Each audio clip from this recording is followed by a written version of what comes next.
کیا یہ نہیں ہم کرتے آئے آج تک؟ سوائے وہ ذوالفقار علی بھٹو کے چند سالوں کے نکال دیں تو آج تک تو ہم غلامی کرتے آئے ہیں. جو وہاں سے حکم آتا تھا ہم مان جاتے تھے. اپنے ملک کے قانون توڑ کے اپنی آئین کی خلاف ورزی کر کے ہم ان کو سروس کرتے رہے. یہاں سے وار آن ٹیرر میں سی آئی اے ایف بی آئی یہاں پاکستانیوں کو اٹھا کے گوانٹانو میں لے جاتی تھی. کوئی پوچھنے والا نہیں تھا کسی کو. جو وہ چاہتے تھے.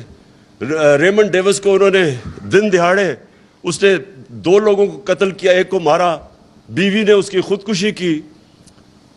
سارے پاکستانیوں کے سامنے اس کو اٹھا کے واپس کر دیا اور ہمیں اس نے کہا کہ نہیں جی اس کو وہاں سزا ہوگی. کوئی اس کو سزا نہیں ہوئی. کوئی پاکستان کی کوئی ہمارے قوانین, ہمارے لوگوں کے رائٹس, وہ جو 4 لوگ مرے تھے کسی کو اس کی فکر نہیں تھی. اور کتنے اور کیسز ہیں. رمزی یوسف کا کیس ہے, ایمل کانسی کا کیس ہے.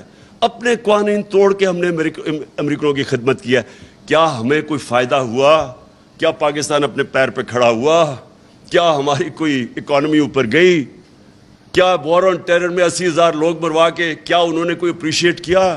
کوئی بہت بڑی ایڈ دے دی؟ وہ $20 ارب ٹوٹل ایڈ دی انہوں نے, یا $150 ارب کا ملک کو نقصان ہو گیا. ہماری وہ حال تھا ایک وقت پہ کہ یہ ہیڈ لائنز تھی میرے خیال میں نیوز ویک یا ٹائمز ہے, the most dangerous place in the world.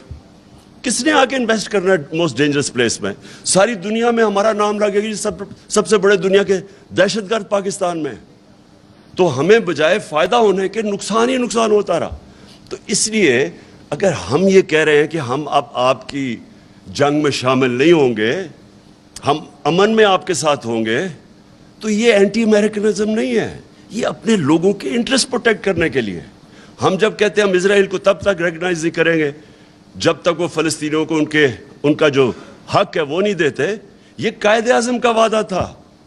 یہ قائد اعظم نے تب 1948 میں یہ کہا تھا کہ ہم کشمیریوں کے ساتھ کھڑے ہوں گے. ہم جب ہندوستان کو اگر ہم ایکسیپٹ کر جاتے ہیں کہ وہ جو کر رہے ہیں کشمیریوں سے وہ ٹھیک ہے, تو آپ یاد رکھیں کہ جو بیسک فلسفی ہے پاکستان کی, یہ ملک ایک بڑا خواب تھا. یہ جو ہندوستان کے مسلمانوں نے پاکستان کے لیے ووٹ دیا تھا, ان کو پتا تھا کہ انہوں نے یہاں نہیں آنا. یہ ایک بڑی عظیم خواب کا نام تھا پاکستان. ہم وہ سارا نظریہ دفن کر رہے ہیں صرف اس لیے کہ جی امریکہ ناراض نہ ہو. دیکھیں میرا اپنا اوپینین یہ ہے, کبھی بھی کوئی قوم کبھی بھی جوتے پالش کر کے چیری بلاسم بن کے آج تک قوم پراسپر نہیں کی. قومیں کھڑی ہوتی ہیں غیرت کے اوپر, نظریے کے اوپر کھڑی ہوتی ہے قوم. جو قوم بنتی بھی ہے وہ نظریے پہ بنتی ہے. وہ جوتے پالش کر کے کوئی قوم نہیں بنتی.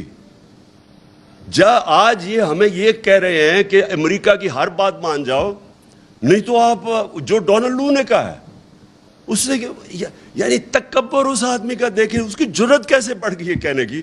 میں نے تو جب وہ سائفر دیکھا میں نے 10 دفعہ پڑھا کہ یہ واقعی کوئی اتنا بےہودہ آدمی ہے جو ایسی سٹیٹمنٹ دے سکتا ہے. میں نے سی این این میں کہا, سی این این کے انٹرویو میں میں نے کہا اس کو تو سزا بیڈ مینرز پہ دینی چاہیے کہ اس میں مینرز ہی نہیں ہے اس آدمی میں. تو یعنی کون سا ایک خوددار قوم کون ایکسیپٹ کر سکتی ہے؟ اور ہم کیا سن رہے ہیں جی, وہ ایسے تو مراسلے آتے رہتے ہیں, پتہ نہیں کس کو آتے رہتے ہیں. میں نے تو پہلی دفعہ ایسا مراسلہ دیکھا تھا, اور یقین کرے آخری دفعہ ہوگا, کیونکہ کسی کی جرت نہیں ہوگی آگے سے اس طرح کا مراسلہ بھیجنے کے لیے پاکستان کو.